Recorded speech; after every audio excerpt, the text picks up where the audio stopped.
It is midnight on a Tuesday, and I find this to be the perfect time to look up his obituary. Whenever my therapist asks for details, I cannot remember them. Memory is a bitch like that. Just fills up the empty with more empty. The only thing I remember about that night is waking up without clothes on in his bed, and I didn't remember this memory until about 11 years later. The thing about him is that I don't know if he's actually dead.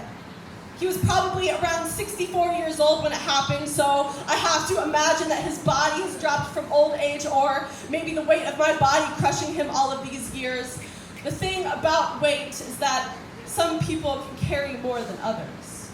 So when I talk about feeling heavy to my therapist, she asks me if maybe it's because I've been suppressing this memory for so long. Memory, like weight, can start to feel heavy on the body.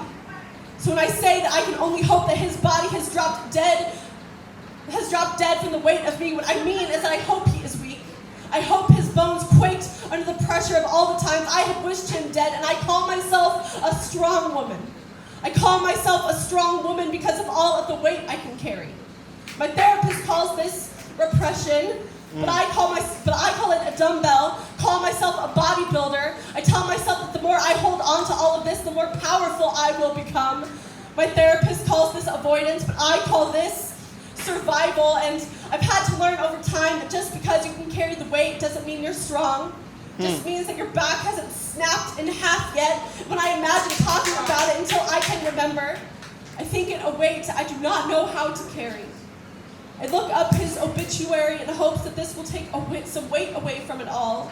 I wonder if I see that he has died, then I can stop thinking him a ghost and just an actual dead thing.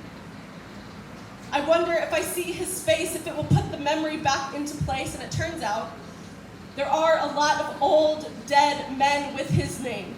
I look up photos on Google, and none of them kickstart the right memory, only remind me that my back is close to breaking.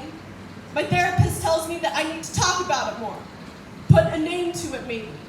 So when I type his name into Google, I feel my fingers go weak. And when my therapist asks for the details, all I can give her are my hands that are trembling from all of this weight I've had to carry.